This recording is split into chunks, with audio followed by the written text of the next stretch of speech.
Hello guys, welcome back to Review Ranger episode 62ൻ്റെ ഒരു analysis video ആയിട്ടാണ് നമ്മളിന്ന് വീണ്ടും വന്നിരിക്കുന്നത്. അപ്പോൾ ഇന്നത്തെ ഏറ്റവും ഇമ്പോർട്ടൻറ്റ് എക്സ്പോസ്ഡ് ആയിരിക്കുകയാണ് പവർ ടീമിലുള്ള എല്ലാ ആൾക്കാരും, ഓരോ ആൾക്കാരും എത്രത്തോളം വേസ്റ്റ് ക്യാരക്ടേഴ്സാണ് ഇവരെല്ലാവരും എന്ന് വീണ്ടും ഇവർ തന്നെ സ്വന്തം കുഴിച്ചിരിക്കുകയാണെന്ന് വേണം പറയേണ്ടി വരും.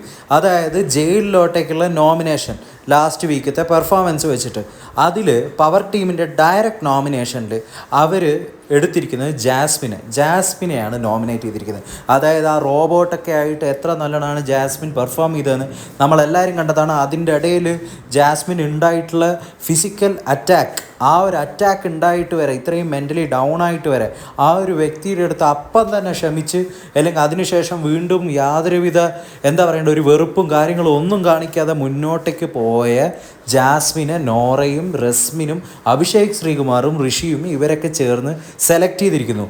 ആ ഹോട്ടൽ ടാസ്കിൻ്റെ ഇടയിൽ വരെ വ്യക്തമായിട്ട് ബിഗ് ബോസ് വരെ പറഞ്ഞതാണ്, ഇത്രയും പരാജയപ്പെട്ട, ഇത്രയും വൃത്തികെട്ട, ഇത്രയും അധപ്പതിച്ച ഒരു പവർ ടീം ഉണ്ടായിട്ടില്ല, ഇത്രയും വൃത്തികെട്ട ക്യാരക്ടേഴ്സ് കാണിക്കുന്ന ഒരു പവർ ടീം മെമ്പേഴ്സ് ഉണ്ടായിട്ടില്ല. Equally waste contestants of Bigg Boss season 6 എന്ന് വേണം പറയാൻ വേണ്ടിയിട്ട്. അവരുടെ നിലപാടില്ലായ്മയും അവരുടെ ഇരട്ടത്താപ്പവും ഒക്കെയാണ് ഇതിൽ കൃത്യമായിട്ട് വ്യക്തമായിരിക്കുന്നത്. അതായത് ജാസ്മിനാണ് ഫിസിക്കലി അസോൾട്ട് ഉണ്ടായത്, ജാസ്മിനാണ് വേദന ഉണ്ടായത്. ജാസ്മിൻ്റെ അടുത്താണ് ബിഗ് ബോസ് ചോദിച്ചത്, ഈ വ്യക്തിക്കെതിരെ പരാതി ഉണ്ടോ, ക്ഷമിക്കണോ, ഈ വ്യക്തിക്കെതിരെ പരാതി ഉണ്ട് എന്ന് പറഞ്ഞിട്ടുണ്ടെങ്കിൽ ആ വ്യക്തിനെ തൂക്കിയെടുത്ത് പുറത്ത് കളയാം. ഇത്രയ്ക്കും സ്റ്റാൻഡേർഡ് ഇല്ലാത്ത, അല്ലെങ്കിൽ ഒരുവിധ നയവും ഇല്ലാത്ത ഒരു പവർ ടീമിനെ, അല്ലെങ്കിൽ ഇത്രയും വ്യക്തികളെ ബിഗ് ബോസ് ഹൗസിൽ വെച്ചിരിക്കുന്ന തന്നെ അബദ്ധമാണെന്ന് പറയണം. അതുകൊണ്ട് ബുദ്ധിയും ബോധമുള്ള ആൾക്കാരായാലും ഇവർക്ക് വോട്ട് ചെയ്യില്ല എന്നുള്ള കാര്യം 100% റിവ്യൂ റേഞ്ചറിന് ഉറപ്പായിട്ടുള്ള കാര്യമാണ്. അതിനുശേഷം നോറ തന്നെ പറഞ്ഞു, നോറയുടെ ക്യാരക്ടറൊക്കെ എക്സ്പോസ്ഡ് ആയി. പക്ഷേ ഈ ഹൗസിൽ ഇപ്പോൾ കറൻ്റ്ലി ഏറ്റവും വേസ്റ്റ് ആയിട്ടുള്ളത് ബിഗ് ബോസിൻ്റെ ജാസ്മിൻ്റെ കൂടെ ഇത്രയും കാലം ഒട്ടി നടന്ന റസ്മിൻ എന്ന് പറയുന്ന വ്യക്തിയാണ്. ഇത്രയും ഒരു വേസ്റ്റ് ക്യാരക്ടർ ഉണ്ടായിട്ടില്ല. അവർ പവർ ടീമിൽ വന്നതിന് ശേഷം, അല്ലെങ്കിൽ അധികാരത്തിൻ്റെ മത്ത് തലയ്ക്ക് പിടിച്ചതിന് ശേഷം ഇവരുടെ യഥാർത്ഥ സ്വഭാവം ഓരോ ദിവസവും വഷളായിക്കൊണ്ടിരിക്കുകയാണെന്ന് വേണം പറയേണ്ടി വരും. അതായത് ഈ പവർ ടീമിലുള്ള ഓരോ വ്യക്തികളും അധികാരം തലയ്ക്ക് പിടിച്ചപ്പോൾ അവരുടെ ക്യാരക്ടർ എത്രത്തോളം വഷളാവുന്നു എന്നാണ് ഓരോ ദിവസവും വ്യക്തമായിക്കൊണ്ടിരിക്കുന്നത്, ഓരോ ദിവസവും കൂടുതൽ എക്സ്പോസ്ഡ് ആയിക്കൊണ്ടിരിക്കുന്നത്. ജാസ്മിൻ തന്നെ പറയേണ്ടായിരുന്നു, എനിക്ക് ഫീവർ ഉണ്ട്, എനിക്ക് പനിയുണ്ട്, എനിക്ക് തീരെ വയ്യ, എന്നിട്ട് എന്നെ നോമിനേറ്റ് ചെയ്ത് ഞാൻ മോശം വാക്ക് ഉപയോഗിച്ചു. അതായത് ഒരു കാരണം ഉണ്ടാക്കാൻ വേണ്ടി ഒരു സ്റ്റുപ്പിഡ് റീസൺ ഉണ്ടാക്കി അടിച്ചിറക്കിയിരിക്കുകയാണ് ഈ വൃത്തികെട്ട പവർ ടീം എന്ന് വേണം പറയേണ്ടി വരും. അറിയേണ്ട കാര്യങ്ങൾ മുഖത്ത് നോക്കി നല്ല സ്റ്റേണായിട്ട് തന്നെ പറയണം. ഈ ഒരു പ്രവൃത്തിയോടുകൂടി ജാസ്മിൻ്റെ കപ്പിലേക്ക് ഒരാണിയും കൂടി അടിച്ചു എന്ന് വേണം പറയാൻ വേണ്ടിയിട്ട്. അതായത് ആ കപ്പ് ഇനി ജാസ്മിൻ്റെ മേത്തുനിന്ന് മറിഞ്ഞു വീഴാൻ പോകുന്നില്ല. ആ ബിഗ് ബോസ് കിരീടം ജാസ്മിൻ ഉള്ളതാണെന്ന് ഓരോ ദിവസവും ഉറപ്പിച്ചു കൊടുക്കുകയാണ് ഈ പവർ ടീമിലുള്ള വിഡ്ഢികൾ എന്ന് തന്നെ പറയേണ്ടി വരും.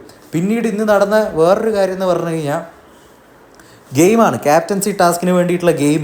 അയ്യോ ഒന്നും ചെയ്യാൻ പറ്റുന്നില്ലേ, ശരണ്യയ്ക്കും മറ്റേ ശ്രീലയൊക്കെ എങ്ങനെയൊക്കെയോ ചെയ്ത് പകുതിയോളം എത്തി അവസാനം ബിഗ് ബോസ് തന്നെ ബസറടിച്ചു. കാരണം കുറച്ചും കൂടി വെച്ച് കഴിഞ്ഞാൽ ഇവരവിടെ ചിലപ്പോൾ ബോധം കെട്ട് വീഴുന്നു തോന്നിയിട്ടുണ്ടാവും. അതിൽ ഡിസേർവിങ് ആയിട്ടുള്ള നന്ദന തന്നെയാണ് അതിൽ ജയിച്ചത്. വളരെ നല്ല കാര്യം. നന്ദനയുടെ ക്യാപ്റ്റൻസിയും കാര്യങ്ങളൊക്കെ നമുക്ക് എന്തായാലും കണ്ട് മനസ്സിലാക്കാൻ കഴിയും. കാരണം ഹൗസിൽ ഓൾമോസ്റ്റ് എല്ലാ ടൈമും നല്ല ആക്റ്റീവായിട്ട് തുള്ളി നിൽക്കുന്ന ഒരാളാണ് ഈ നന്ദന.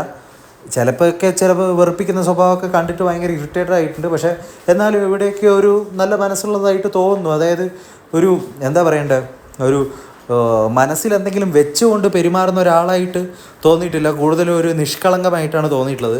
ഇന്നത്തെ എപ്പിസോഡിലുണ്ടായിരുന്ന വേറൊരു ഇമ്പോർട്ടൻറ്റ് കാര്യം എന്ന് പറഞ്ഞു കഴിഞ്ഞാൽ ശ്വേത ആൻഡ് സാബുമോൻ ഇത്രയും ദിവസം 3-4 ദിവസമായിട്ട് എപ്പിസോഡ്സിൽ ഉണ്ടായതാണ്. അവർ വെച്ചൊരു ഇമ്പാക്റ്റ് എന്ന് പറഞ്ഞാൽ വളരെ നല്ലൊരു പോസിറ്റീവ് ഇമ്പാക്റ്റാണ് ഈ ഒരു ഇതിലോട്ടേക്ക് കൊണ്ടുവന്നത്, ഈ ഒരു വീക്കിൽ കൊണ്ടുവന്നത് പറയണത്.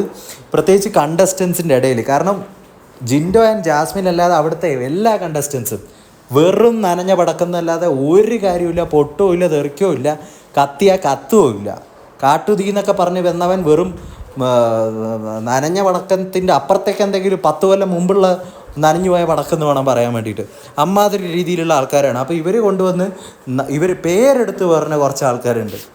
അത് ജാസ്മിൻ, അപ്സര ഇവരൊക്കെ നല്ല പ്ലെയേഴ്സാണെന്ന് പറഞ്ഞിട്ട് അതിൽ ശ്വേത ജാസ്മിൻ്റെ അടുത്ത് സംസാരിക്കുന്നത് നല്ല രീതിയിൽ തന്നെ കാണിച്ചിട്ടുണ്ട്. Because everyone knows that Jasmine is one of the best players currently in Bigg boss.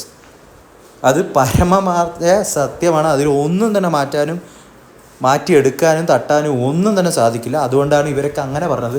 അല്ലെങ്കിൽ സാബുവാനൊന്നും വന്നിട്ട് ഇങ്ങനെ പറയാൻ നിൽക്കുന്ന ഒരാളല്ല എന്നുള്ള കാര്യം വ്യക്തമാണ്. ഈവൻ ശ്വേതയാണെങ്കിലും വളരെ പോസിറ്റീവ് ആൻഡ് പ്ലസൻ്റ് ആയിട്ടുള്ള ഒരു അറ്റ്മോസ്ഫിയർ ഹൗസിൽ ഉണ്ടാക്കിയതിന് ശേഷം അവരിന്ന് പടിയിറങ്ങിയിരിക്കുകയാണ്. So it was really good to see them back.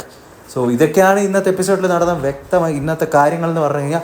നിങ്ങൾക്ക് എന്താണ് ഇന്നത്തെ എപ്പിസോഡിലെ കാര്യങ്ങൾ നടന്നതായിട്ട് തോന്നുന്നത്? ജാസ്മിൻ്റെ അടുത്ത് കാണിച്ച അനീതിയാണെങ്കിൽ comment down below. So we'll come with another episode tomorrow. Until next time, please subscribe to the channel. എല്ലാവരും ചാനൽ ഒന്ന് സബ്സ്ക്രൈബ് ചെയ്യൂ. So tomorrow, bye bye.